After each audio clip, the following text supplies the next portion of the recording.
So welcome everybody to the DGRAV seminar series. This is the second talk in the semester. So before we start, I would like you to remind of the APS Code of Conduct. Please follow this Code of Conduct and have a healthy and friendly environment.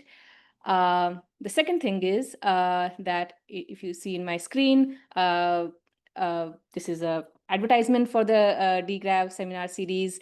You can actually nominate yourself if you would like to give a talk, or you can nominate your colleague if you wish to hear from them.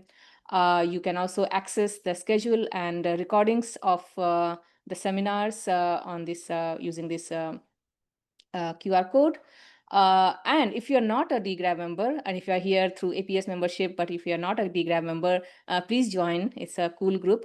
We do cool stuff and also hear from people on their cool work. So yeah, please consider joining. It's for students it's free, and for senior colleagues it's just $10 per year. So yeah, it's not much. So yeah, please consider joining DGRAV committee, DGRAV group. Okay, so without further ado, we will start with the presentations today, and we have Dr. Scott Field and Dr. Tousif Islam with us today, and they are going to talk about the models of intermediate mass ratio gravitational waves. We will, unless you have a very quick clarifying question, you can ask them during their presentation, but if you, it will be good if you can refrain your questions till the end when both of the speakers have presented their work. So that we'll appreciate. But yeah, if you have any clarifying quick question, you can feel free to ask to the speaker. All right, so without further ado, we will start, and Dr. Scott Field will start this seminar. So take it away, Scott. Great. Thanks for the kind introduction. Just as another AV check, can everyone still hear me and see the slides if they're changing? Yep. Okay, great. So today I'm going to be talking about sort of a new approach to maybe trying to tackle the intermediate mass ratio regime for gravitational wave modeling. So this is kind of a unique sort of fun format where I just sort of give the general setup to the problem, sort of an extended introduction, and then I'll turn it over to Tousif for some of the more technical scientific details. So this kind of modeling framework is something that's somewhat new. So we started this in 2020, and since then there have been two other papers that have involved multiple people over the years. I'll talk a bit more about what this model is about. You can see here it's still sort of in its infancy, in the sense that we're dealing with sort of spin-aligned systems that are relatively short, roughly 13,000 m in duration, which is roughly around 20 to 80 orbital cycles, depending on the system. And then Tousif will be describing some of these works in more detail, but also some of the future upgrades that we have in mind. Okay, so to get started, I'm sure everyone in this audience is familiar with the gravitational wave science problem, sort of the general setup, but nevertheless, just to kind of set the stage, the canonical problem is you have two compact objects, two binary black holes in isolation. They're orbiting one another, they're emitting waves. These waves travel over very long distances and arrive in gravitational wave detectors located on Earth. These detectors record time series measurements, the strain, which is given here on the right. And the typical problem is you have noisy data, oftentimes quite noisy compared to the average signal size. And this noise can be non-Gaussian. And what you want to do is a couple of different things. The signal detection problem is effectively defining some kind of detection statistic, which will allow you to assign a significance to whether or not there is a gravitational wave signal in your data set. Once you're confident there is a signal, there's a parameter estimation problem that takes over. What were the masses and the spins of the two objects that emitted these gravitational waves? And then even further downstream, tests of general relativity. Is the signal that you're observing, or a collection of signals, consistent with predictions of general relativity? For the purpose of this talk, it's probably good to kind of catalog some terminology of what a the mass ratio is, what is intermediate. These are very much blurry borders between, I mean, if you read different papers, you'll get different descriptions of what they are. Near equal mass is probably universally considered around 1 to 2. There's a regime between maybe that number 2, the upper bound of the near equal mass, and intermediate, maybe between 2 and 10, which could be loosely described as like asymmetric mass ratio systems. And then there's very wide mass ratio regimes for the next two classes. So intermediate mass ratio is often around 10 to maybe 10 to the 4 in mass ratio. And then extreme mass ratio is anything larger than that. These systems being intermediate mass ratio inspirals have a couple of unique features, maybe compared to equal mass systems. Some of the more notable ones are they spend more time in the strong field regime. They emit higher harmonic modes relative to the 2-2 and greater power than, say, an equal mass system. In fact, down here in the bottom plot, this x-axis here is rho, so measure of the signal-to-noise ratio for GW 190814, which is roughly a mass ratio 9 system. And in this case, you can kind of measure the SNR coming from the 3-3 mode, which is peaked, it's a Gaussian-like distribution, peaked around 6.5 or so, which is fairly widely separated from the kind of the noise case and how much would this SNR statistic ring up under the condition of just noise. It's peaked around 1. So there's very strong evidence for higher harmonic modes in these systems. So some of the things you can do with them is you can do things like self-consistency tests of general relativity if you're trying to compare hierarchy of modes. You can get fairly accurate measurements of spin due to the large number of orbital cycles it spends in sort of the strong field regime. And these are fairly high leverage events in the sense that we really haven't seen many of them. So they'll tell you something about the formation channels just because they're so rare. They have a large amount of self-information. In fact, over the first two observing runs, there was no evidence for really any binary black hole systems of mass ratios much beyond 2. The first such detection was GW 190412. So here's a screenshot of the paper up here.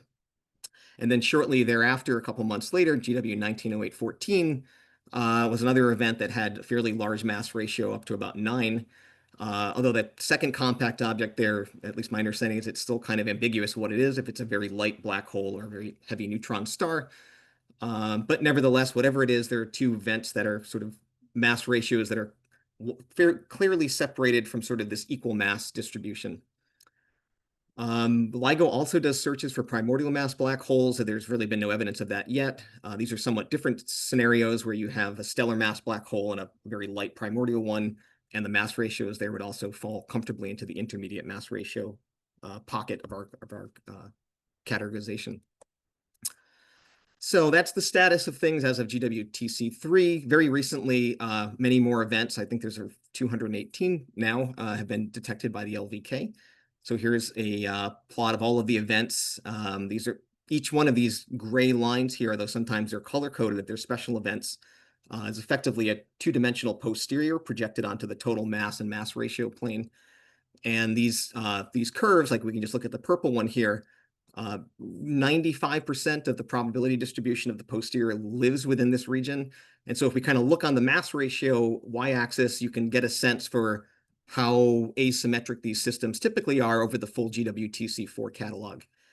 And the purple one in particular has a median mass ratio of about 3, which you can kind of eyeball here. So here LIGO uses a mass ratio which is opposite from the one I gave. So it's kind of goes from 0 to 1. So a mass ratio 3 system lives about here. And again, there's not too many systems that, I mean, none of these systems would qualify as intermediate mass ratio inspirals. We haven't really detected any clear cut yet. But one thing to note, though, is that the posteriors, so like when you're doing this parameter estimation step, you have to sample over the parameter space. And oftentimes those samples will wander up into a regime that's becoming intermediate mass ratio like. So anything right around where my cursor is here, this is probably about a mass ratio 10 system. So again, it's pretty uncommon, but as LIGO improves the detector sensitivity, we'll be seeing more of these novel events. And also more events means more posteriors will kind of be leaking into this high mass ratio portion. Looking ahead to LISA, which I think is supposed to fly in around 2035 or so, intermediate mass ratio in spirals are one of the target events, although I'm suspecting the event rates come with very large error bars. But this table here, which comes from the LISA Consortium Waveform Working Group, kind of catalogs the types of systems and the rough parameter ranges that one would expect to see. The most important thing, I think, is that the ranges are very uncertain. So, for example, the dimensionless spin, which can go anywhere from 0 to 1. I mean, the ranges on these things are quite broad, so it could be anywhere from 0 to 0.998. The eccentricity could be very large, from 0 up to 0.9995. That poses a challenge for modeling because higher spins are harder to model. The NR simulations are more difficult up there, so you have less NR data to calibrate to. And eccentricity, I mean, that's a very difficult modeling problem that is really still in its infancy, even for sort of equal mass type systems for the LVK type. Okay, so that was a little bit about the systems. In the remaining 5 minutes or so, I'm going to just quickly talk about the modeling challenges. So the modeler's challenge is really to provide a model that just works. People who are doing these Bayesian inference runs and tests of GR just want a model that works accurately across the parameter space. The model has to be fast because you often have to evaluate it tens of millions of times. So often like tens of milliseconds is kind of a target time to aim for. And as we just saw from the previous table, if you're including eccentricity into these problems, those are actually two additional parameters because you have the eccentricity and then you have the anomaly, which is sort of a radial phase type parameter of the problem. So counting them all up, this is a 9-dimensional problem. And I mean, that's something that's still a ways off that no one's really tackled quite yet. But that's kind of the end goal for these modeling endeavors. The modeling challenge can be kind of summarized by this plot here, at least for our purposes. So most models kind of rely on different frameworks. So the frameworks are kind of given here in the right panel, mass ratio on the x-axis. So equal mass is up here around 1. Very unequal masses are over here around 0. And the compactness, that's effectively how far the binary is apart, the radial separation vector. You can see here it's in 1 over r. So 1 over r gets very large, 1 over r goes to 0. These are very far apart. And in each one of these quadrants is sort of a first principles way of computing the waveform. As the objects are very far apart, you can use post-Newtonian expansions to provide a prediction for the orbital dynamics in the waveform. If the mass ratios are very large, you can expand the Einstein equations in terms of powers of what basically the mass ratio, some small parameter. At least at first order, you linearize the problem. You have a linear PDE to solve, where you have a perturbing secondary. And numerical relativity sort of works in this quadrant here, where the mass ratios aren't too large and they're not too far apart. And here you just solve the problem on a computer and you get a waveform out. Now, models, sort of modern models that LVK uses, kind of draws from information in each one of these quadrants to provide a model that kind of works extensively over the parameter space. And kind of the key thing is that, at least it's just been empirically observed, that model building requires lots of NR data. Certainly, all of the models that are mentioned here, effective one-body, phenomenological, and a class of numerical relativity surrogates, usually calibrate their parameters on effectively the entire catalog of waveforms that are made available through numerical relativity groups. And there's kind of a gap here. And actually, this gap is probably smaller than it should be. I mean, these lines are somewhat drawn based on some measure of what is sufficiently good. So as the SNR, say, goes up for these signals, maybe these regimes of validity kind of separate out a bit. But the point being is that there's a gap between kind of where numerical relativity can simulate and where small mass ratio gravitational wave kind of self-force framework takes over. So that is a problem for models because they can't really calibrate in this regime because there's sparse NR data. And as of 2023, so this is also coming from the LISA Waveform Working Group paper. So this is kind of showing the different NR groups. There's SXX, RIT, the Maya code, the BAM code.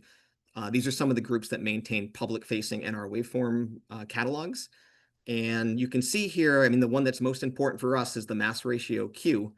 And if you look to kind of see these distributions, it's a little bit hard to see, but that first tick mark is a 5 here. The vast majority of these simulations are mass ratios less than 5. There are a few frontier runs that kind of push out into higher mass ratios, but I mean, this is a very high dimensional space. This is very sparse coverage. And that was as things sort of stood in 2023. The first piece of good news is that NR catalogs are always getting bigger. They're kind of pushing out the frontiers of what's possible. Very recently, the SXS released their third catalog, and you can kind of see just by comparing the blue, which was the 2019 catalog, versus the orange, which is the new 2025 catalog. And again, this where my cursor is here, that's the mass ratio distribution over the simulations that are in this catalog. You can just see that, yes, there are more high mass ratio events that have been put into the catalog. It still kind of starts to taper off around mass ratio 15 or so, and many of these simulations are in certain subspaces of the full 9-dimensional problem, oftentimes aligned spin type systems. But nevertheless, the codes are becoming more efficient, and the techniques are becoming more robust, so they can be used at higher mass ratios. In another direction, the RIT group has really pushed the envelope for high mass ratio type problems. Here's a somewhat recent result showing this is an equal mass in spiral over a couple of orbits near the end, but basically it's a sequence of mass ratios going from 128 to 1024. And the point is that all of these curves, once you've kind of scaled psi4 appropriately, which is the output of this RIT code, basically they all kind of visually agree with one another, more or less, and they also visually agree with the test particle limit, which is where that small mass ratio perturbation regime lived on that quadrant. The second piece of good news is just black hole perturbation theory appears to just work really well, surprisingly well, where maybe you wouldn't have expected it should work. In fact, sort of, at least to my knowledge, the first paper to kind of demonstrate this was in 2011. Alexander Letiek and some collaborators were looking at numerical relativity simulations and measuring from those sort of the advance of the periastron and comparing them to other modeling frameworks. And the abstract says the agreement appears to be remarkably accurate, including predictions from self-force theory, which is the kind of the perturbative limit. Now this is in 2011, so the only simulations they were really looking at were near equal mass, and perturbation theory was already predicting things pretty well. There have been other, I'm kind of short on time, so I'll just point out recently there have been various groups that have done more waveform comparisons between self-force perturbative results and NR. There have been new models that have come online. One is called the fast Emery waveform model that really makes use of the extreme mass ratio limit. And Barry Wardell and collaborators have also computed, this is the 1 PA correction in the small mass ratio regime. This is sort of a first principles computation. And this diagram here, the key point is that black is the NR simulation and orange is the 1 PA waveform coming from self-force perturbation theory. And this is a mass ratio 10 system. And they, again, visually, they just somewhat remarkably, they line up. So it's really pushing the frontier for where perturbation theory can be applied. So I think at this point, I'm going to turn it over to Tousif, but I'll just point out our approach to leveraging this surprising accuracy of black hole perturbation theory can sort of be summarized as follows. So when you linearize the Einstein equation, you end up with a linear PDE known as the Tucholsky equation, which you can solve. We solve it using a Wino code, which is a weighted essentially, well, it doesn't really matter. It's a numerical method that's reasonably high order accurate. It's been ported to GPUs. And we can solve this code, using this code, we can solve this equation subject to different parameters so that you change the mass ratio in the spins. You can get trajectories using this adiabatic in-spiral code that Scott Hughes developed called Gremlin. And so this code will produce a trajectory, which then is read in with this Tucholsky solver, and you can compute lots and lots of waveforms very quickly with perturbation theory. Quick compared to numerical relativity, not quick compared to what a data analyst needs. And we sort of view this as an ansatz model, similar to what effective one-body and phenomenological models do.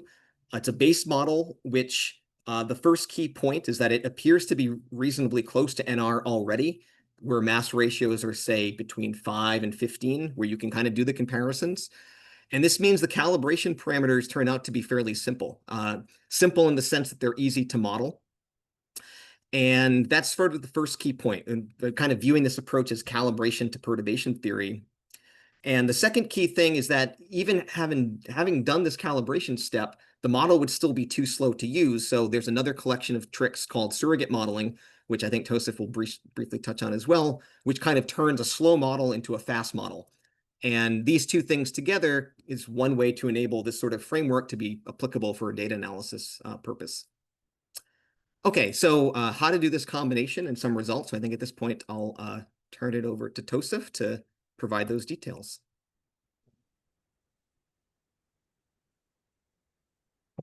Yeah, thanks, Scott, for for putting up all of the backgrounds together.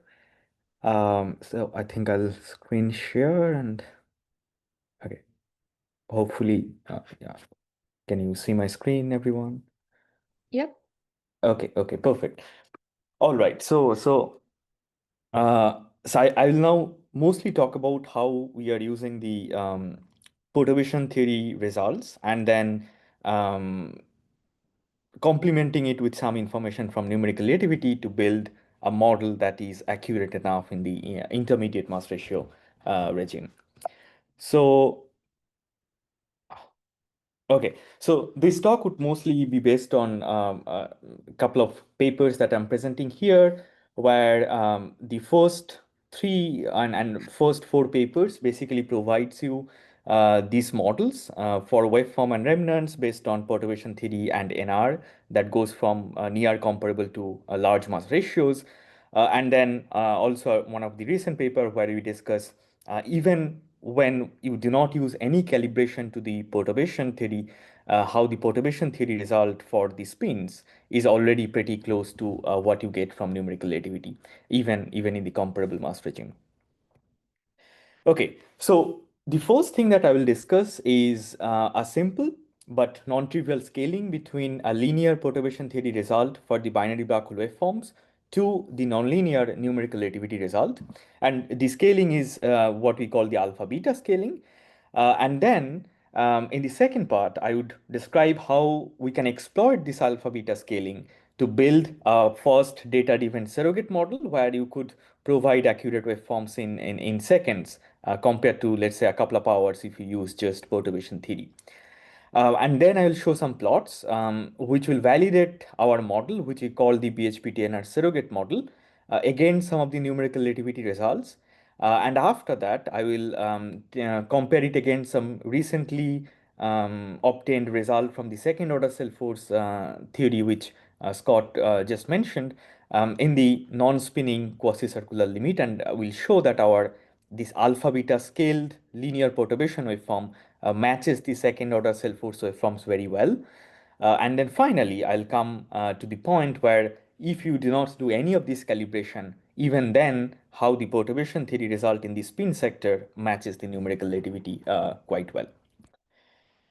Okay, so our motivation is probably clear enough that we would like to bring the point particle perturbation theory from the very extreme mass ratio regime to close to comparable mass regime, so that it can be used accurately in the intermediate mass ratio regime, which is currently vacant. We don't have a good model there which we can trust. Also, I should point out that this is more or less a schematic. You know, the boundaries are somewhat arbitrary, but take it with a grain of salt. So the approach we are taking is we take the perturbation theory result, and in the perturbation theory, we make certain approximations. The first approximation is the smaller black hole is treated as a point particle without any structure. So the primary black hole creates the space-time, and the smaller black hole that acts as a perturber in that space-time, and that creates the and that's how we get the gravitational wave. And because the perturbation theory was originally developed for like extreme mass ratio regimes where when the two black holes merge, then the total mass at the initial stage and the total mass and spin at the later stage, the change is negligible, so you can approximate them as constant value throughout the evaluation. However, in comparable mass regime, that is not a valid assumption, so there would be some change in the masses and spins depending on where you started from and what you get at the end of your merger. So that would be another kind of approximation that we have to deal with. So with both of these approximation, we know that if you do a point particle perturbation theory simulation in a comparable mass regime, where maybe your NR simulation will take a couple of days to a month, depending on how much complexity you have in the system, the perturbation theory may take a couple of hours. And then what you get out of this perturbation theory result would be close to NR, but it would be wrong enough that your data analysis results would be wrong. But still, we perform those simulations in the comparable mass regime, and then we try to figure out whether there is some connection between these two results. And what we find, okay, so I'll briefly mention that how we get this perturbation theory result is that first, is based on the codes that Gaurav Khanna and Scott Hughes and collaborators they have wrote over the years. So we first solved the in-spiral part using a adiabatic in-spiral driven by radiation reaction, and then there's some transition procedure that takes the end of adiabatic in-spiral close to merger, and that's where the geodesic plunge and the ring down happens, and that's how we get our full waveform. Now, once we get the full waveform, we take the NR data also for the same mass ratios and spins, and there we find that there exists some kind of a non-trivial but very simple result. So let's say I have the perturbation result, which is the waveform modes, HLMs, given as a time that comes out of the perturbation result, which is T ppbhpt. Now, note here that in the perturbation theory framework, the mass scale chosen is the mass of the primary, because in the extreme mass ratio limit, the mass of the secondary does not really, add much. So the mass scale there is the mass of the primary, M1, and in the NR, the mass scale is the mass of the total mass of the two black holes together. So M1 plus M2, the capital M basically. So if you imagine that there exists no difference between a perturbative result and a numerical relativity result, all you need to do is that you take your perturbation result and you change the mass scale from M1 to capital M.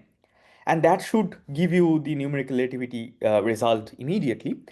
However, in that case, your alpha Ls, which is multiplying these HLMs, these strains, and then the number beta, which multiplies your perturbative time, they would be same, and they would you know exactly what the value should be, which would be some 1 over 1 plus 1 over q, because that takes the mass scale transformation difference.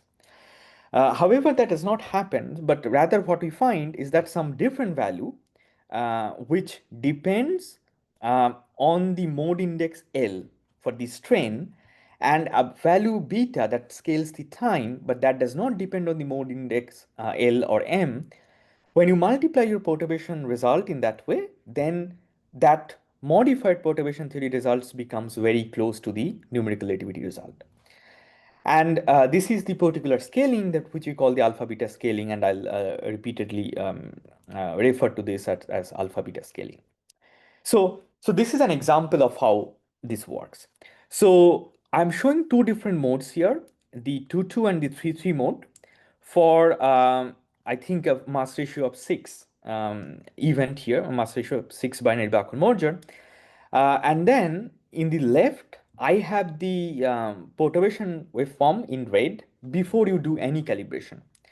And then I have the numerical relativity waveform.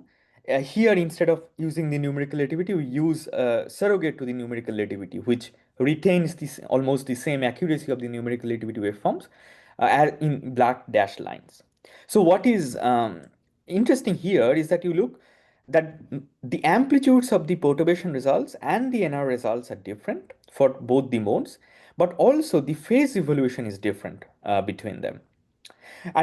But then once I do this alpha beta calibration, so note that like a priori, I do not know the value of the alpha beta. So the way I obtain the alpha beta is by solving an optimization problem here. And once I find the best fit alpha beta, then the modified or the calibrated perturbation result matches numerical relativity results very well, giving an error of 10 to the power negative 3, which is in a time domain error and considered to be pretty good. Okay, so now that we show that it works for some binaries, what we do next is we repeat this experiment multiple times for different mass ratios, and this is the result of how this alpha, which depends on L, and the beta changes as a function of the mass ratio.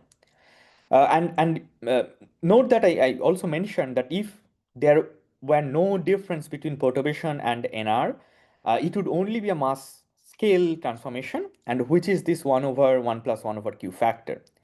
But the actual alpha beta values, they differ from the only mass scale transformation values, meaning that there are more corrections, which we already know of, and the alpha beta values are somehow taking care of those extra corrections on top of the mass scale transformation that you need to put the perturbation and the NR results on top of each other in some way.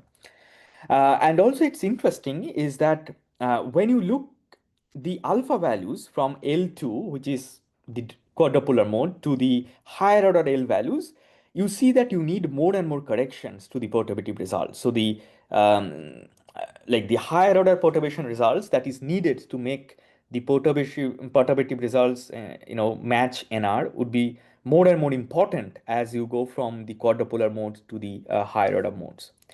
And then we tried some fitting, like how to fit this alpha and beta as a function of mass ratios. And it turns out to be that we can do some sort of polynomial in Q, but in a form that when the Q is basically the mass ratio here, Q goes to infinity, then we recover the perturbative regime and we enforce that in some way in our fits. And here I'm showing the result from the non-spinning limit, but in the spin also, then we can include fittings in similar way that it recovers the perturbative regime, and we can model the alpha beta variation as a function of spins also very, very well there.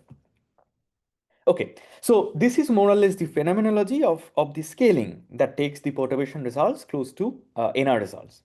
Now, once we understand that, so the next step we can do is that we can exploit this to build a fast model for the waveforms. So what we do is that we simulate a bunch of binaries for varying mass ratio ranging from near comparable, like near equal mass regime, let's say mass ratio 2.5 or 3, and go up to mass ratio 10,000. And we simulate a bunch of binaries with mass ratios, and also in one of our recent paper with spins. And then because as Scott mentioned, that all of these perturbation simulations also like a couple of hours, it's not good enough for data analysis, so we need something faster.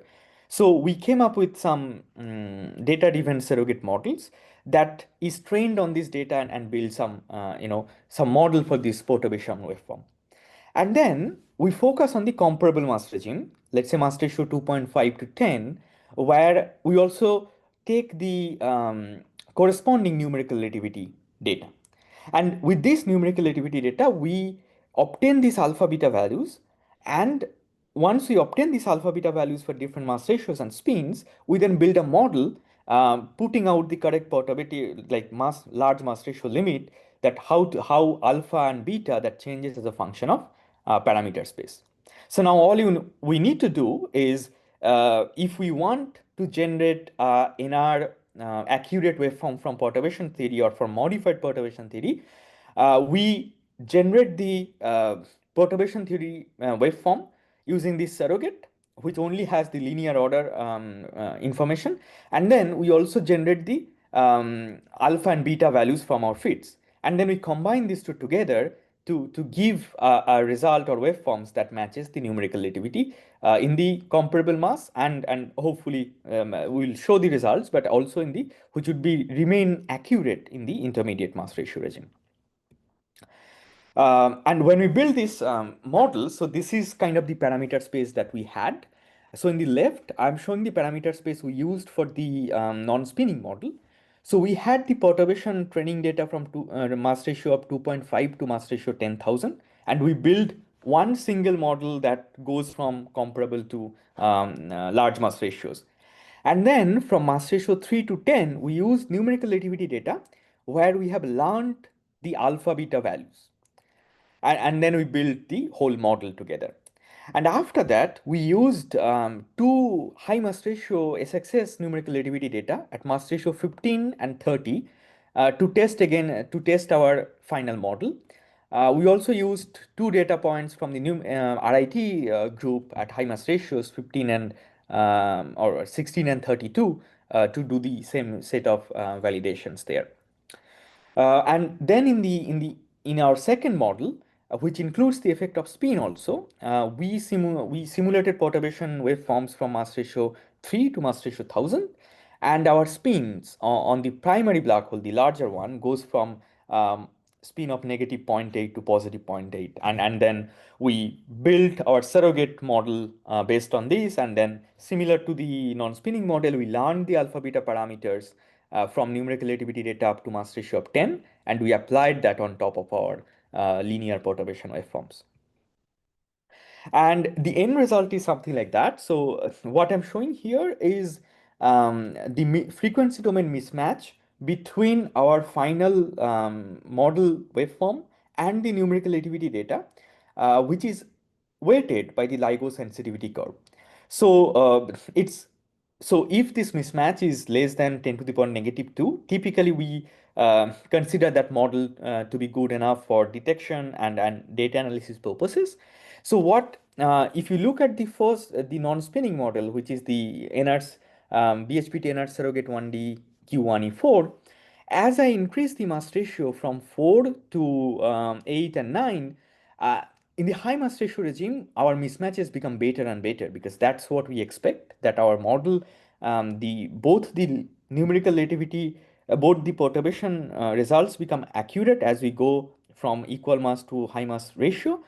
And also our alpha beta calibration parameters also become more and more accurate as we go from small mass ratio to the larger one. So cumulatively, our model becomes better and better with increasing mass ratios. And then if we look at the right plot, so that shows the mismatch for our spinning model. And in the spinning model, like it's a pretty busy plot, but if we focus on the green part, so the green part is for mass ratio 6 to mass ratio 15, which is more or less covers the intermediate mass ratio regime, some part of the intermediate mass ratio regime we are talking about.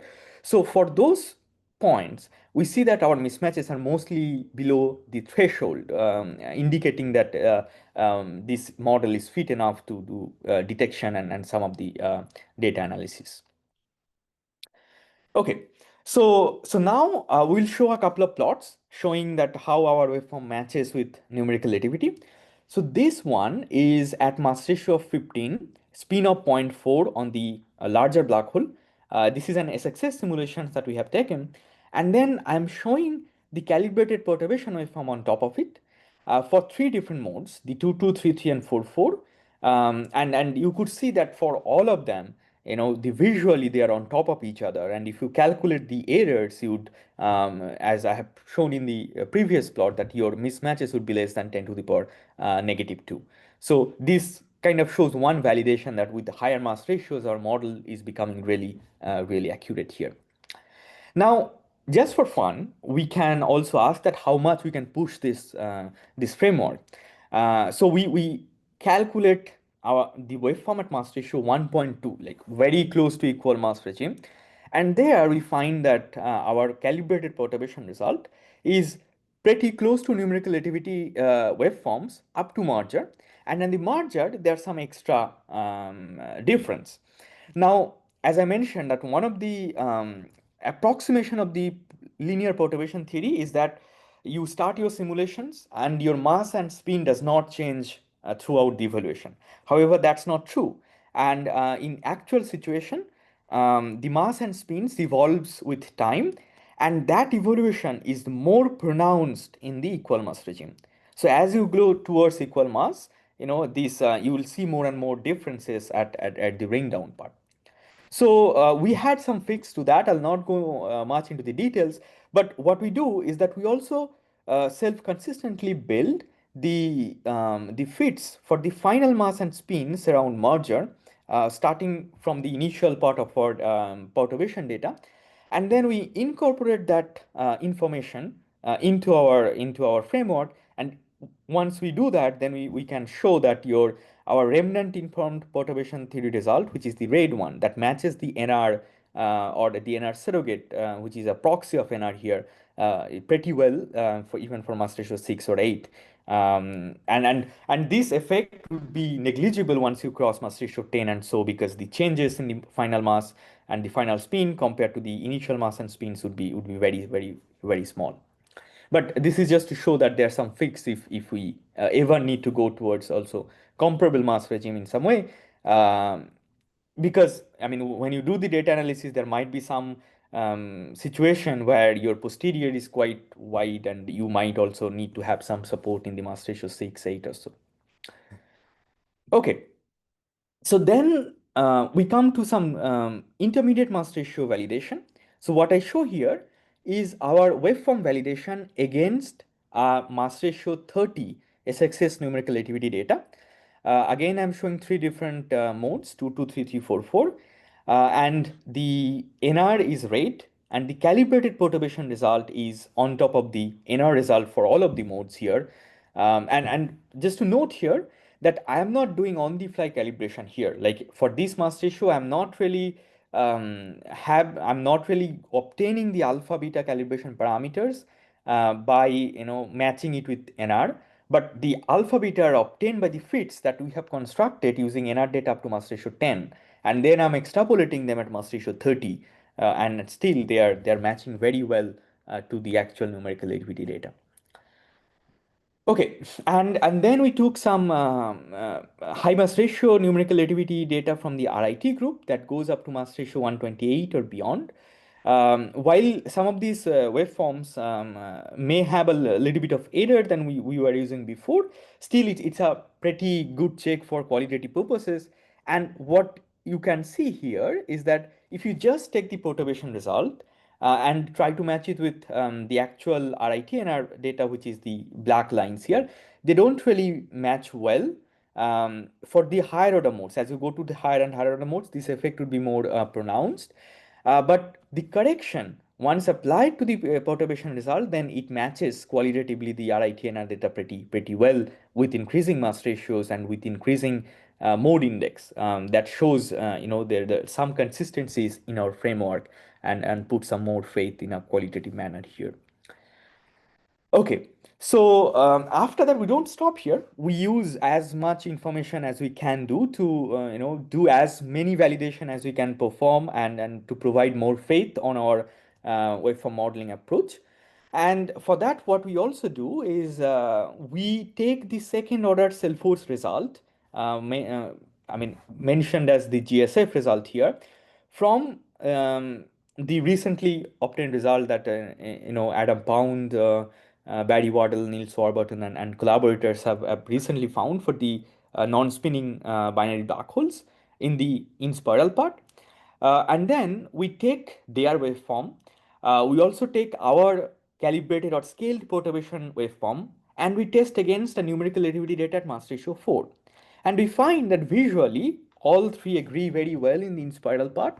And as you go close to ISCO, then the second order cell force kind of breaks down because it doesn't have the transition to merge. But then the point particle perturbation result and the scaled one that we have, it matches the NR data up to merge and ring down. And then we can go from mass ratio 4 to mass ratio 100, where we don't have a long numerical activity data, but we have the second order cell force data, which is supposed to be more accurate than a point particle perturbation data and would be more closer to an NR data if there existed an NR data for this mass ratio. And there, when we test our scale perturbation results against that, we can see that in the early in spiral, some intermediate time, and late in spiral, we match the second order cell force results very well throughout this evaluation. So what it means that our alpha beta calibrated results are in agreement with the higher order perturbation results that are obtained with more rigor than the way we are doing things here.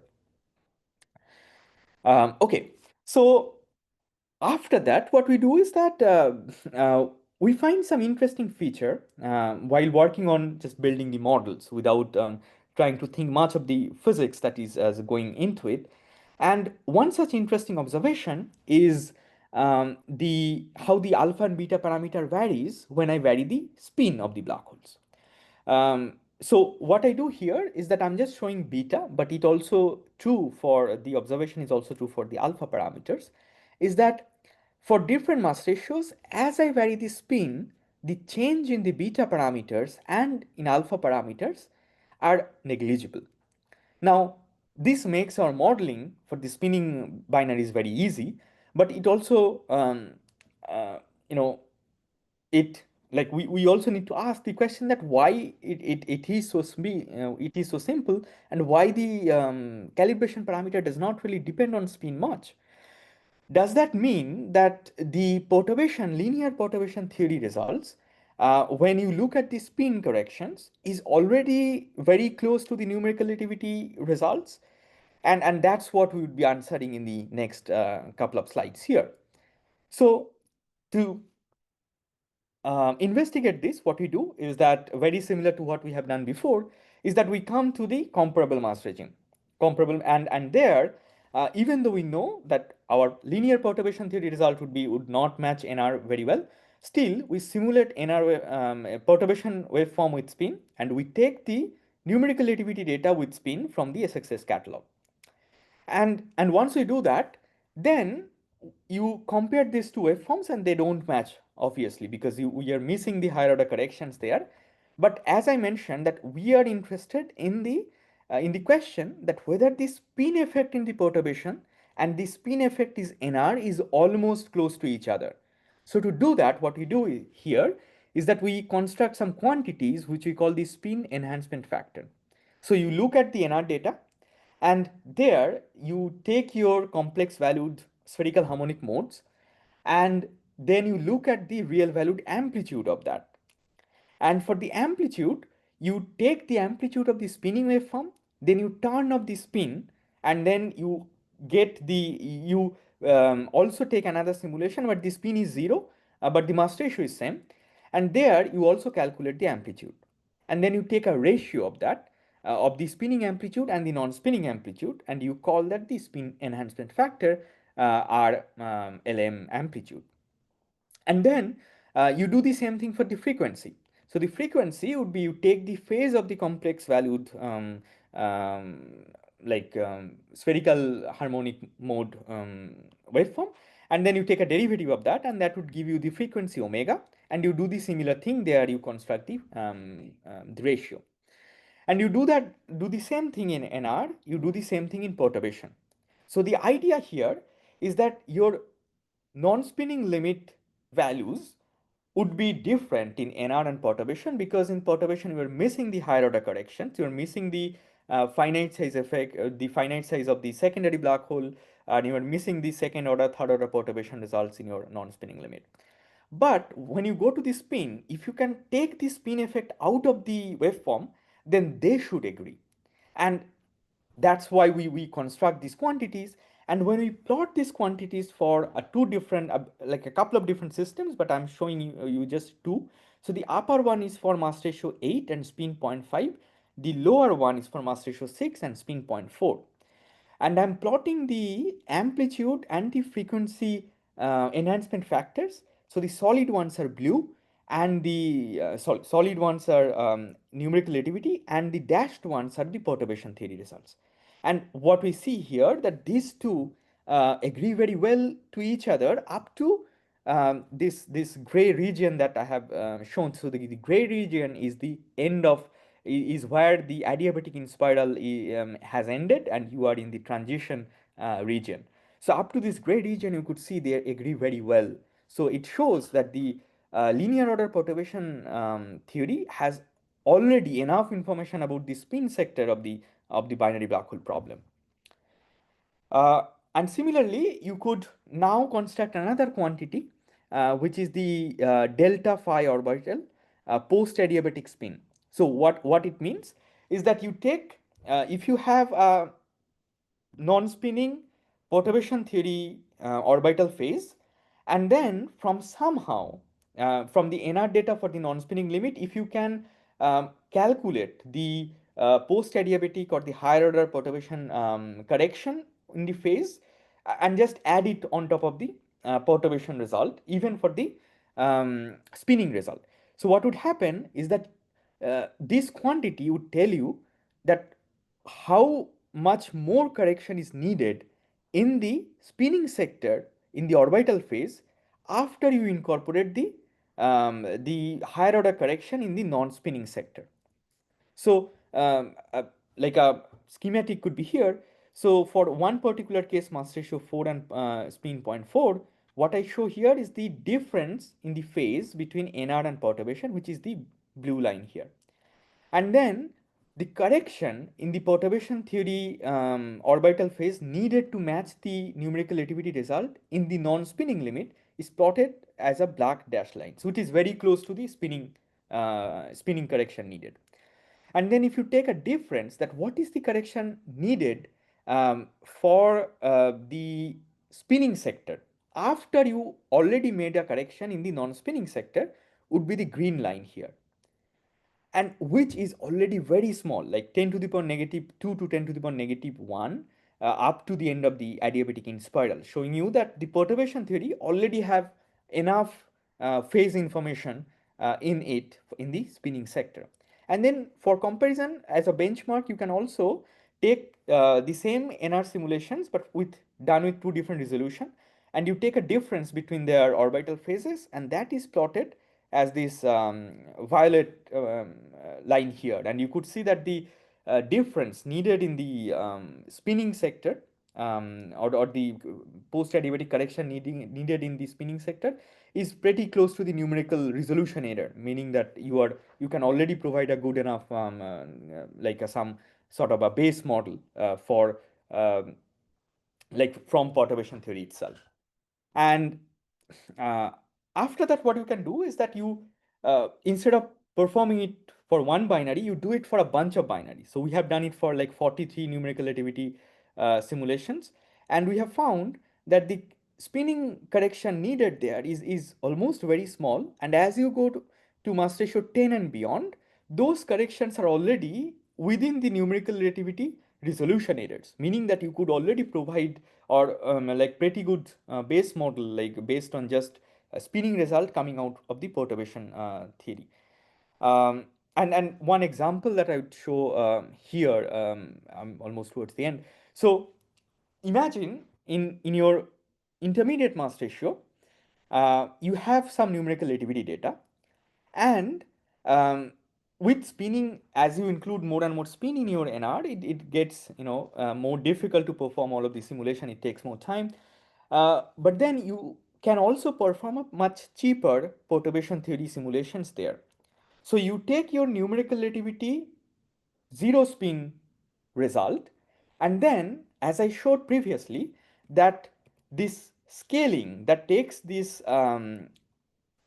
non-spinning amplitude and frequencies to the spinning amplitude and frequencies are almost same in numerical relativity and in perturbation theory. So you obtain these scalings or these ratios from perturbation theory alone, which is a much cheaper thing to do. And then you change your numerical relativity without spin result with those perturbation theory ratios such a way that you get some base model. And here is a example of that at mass ratio 15, that just doing the perturbation theory and just changing the mass scale does not match numerical relativity. You have a lot of dephasing in three different modes, 2, 2, 3, 3, 4, 4. But then if you just build a base model where your non-spinning result comes from NR and the spinning results comes from perturbation, note that without any calibration parameter here, just linear perturbation, and you then combine those together with these ratios, then it matches the numerical relativity pretty well visually. Of course, we have to do more than this to make it really accurate for data analysis purposes. But this is a very encouraging improvement to have. And then what you can do is that you take these waveforms and plot the relative difference in the amplitude for the 2-2 mode. It's also would be the similar story for other modes. I'm just showing for the 2-2 mode. You see that the NR resolution error is almost close to the error if you just use a without spin numerical relativity and modify it with the ratios coming out of the linear perturbation theory. While the just perturbation theory result would be a couple of times larger than what you have from this base model. And you could look at the phase. So the effect is more pronounced in the phase, that when you obtain, like, build this base model by, by doing this like the combination of NR and perturbation theory, then it is already very close to the phase error that you will get if you just take numerical relativity simulations from two different resolutions and all. So this kind of shows that this is a promising new avenue, and we can incorporate some of these in future intermediate mass ratio modeling. Okay, so I think I'm at the end. So I'll try to summarize. What we are doing here is we are using the linear point particle perturbation theory waveforms, and then we are learning some of the corrections from the numerical relativity using a very simple scaling relation. And then we are building a model that goes from near equal mass to large mass ratios, so that we can provide an accurate model in the intermediate mass ratio regime, which I'm trying to highlight here. So we have models for the non-spinning part. We have models for binaries where the larger black hole is spinning. So we are currently working on incorporating the spin precession. So the black hole spin could be in any direction compared to the total angular momentum axis. And we are also trying to incorporate the late time memory effect in our waveforms in the BHPT NR surrogates. And yeah, so that's it. So I'll stop here. So if there are questions or anything, I'll try to address those as much as possible. Thank you. Yeah. Thank you so much, Scott and Tousif, for this very interesting and insightful results. It's very good to see that you don't have to do too much. You can learn from already existing results, so from NR and post-Newtonian or other perturbation theory results. That's good. So yeah, let's have questions for Scott and Tousif. Please unmute yourself. I see David's hand. Please go ahead and ask your question. Yeah, that was very impressive. The one question I have is, do you have any theoretical expectations about the analytic form of some of the parameters you're fitting? For example, for the alpha and beta parameters, have you done a plot of that versus a fit metric and then seen if it meets any theoretical? Okay, so I think we can probably, yes. So here, I think if you just focus on the beta, then the theoretical expectation without any like higher order perturbative correction would be this this dashed, this dashed violet line, I guess, or the brown line, which would be this 1 over 1 plus 1 over q, just mass scale thing. And then, like, qualitatively, our beta and alphas look very similar in nature of this 1 over 1 plus 1 over 1 plus 1 over q factor. But then there's some differences, and of course those differences, we believe they should be related to the post-adiabatic effects and higher order perturbation theory. But we don't have a good, at least I don't have a good analytical expectation here of like how they should look like what the difference should look like in some way. Okay. And one other question is, how close are you to meeting the speed expectations that were mentioned earlier? Do you have any sense of that? I see. So like this evaluating the waveform in that sense? Yeah. Okay. So our model can be evaluated in like 0.1 to 0.2 seconds. So it's good enough for data analysis. Yes. Good. Thank you very much. That was very interesting. Any other questions for Scott or Tousif? While you're thinking about that, maybe I can ask one. So Tousif, you showed in slide number 6 the RIT waveform comparison. You showed only a last part. I was wondering if you did not show the earlier inspiral part because it was matching well and showed only Oh, the this one? yeah. I see. It's because these waveforms are very short, so I don't really have a lot of inspiral there. So for Okay. master ratio 7 or 10, I may have like yeah, maybe 5, 6 cycles. Mm-hmm. But for higher master ratios, like I don't have many cycles, so I'm just showing at the merger part. So yes, Okay, but you do have like some inspiral cycles yes. for these waveforms. Okay, good. And the second point here is that these RIT simulations also have residual eccentricities which are quite large. So the even if some of the simulation have early inspiral, so our waveforms would not match because we don't have eccentricity. So we are only focusing on the merger ring down where we expect most of the eccentricities to go out, and we can make some qualitative comparisons. Yeah, that makes sense. All right, last chance to ask your questions to Scott or Tousif. Okay, if there are none, so let's thank Tousif and Scott again for this very insightful presentation. And we will see you guys in the next month's presentation. So till then, take care and have a nice day. Bye-bye. Thanks, everyone. Thanks for organizing it. See you.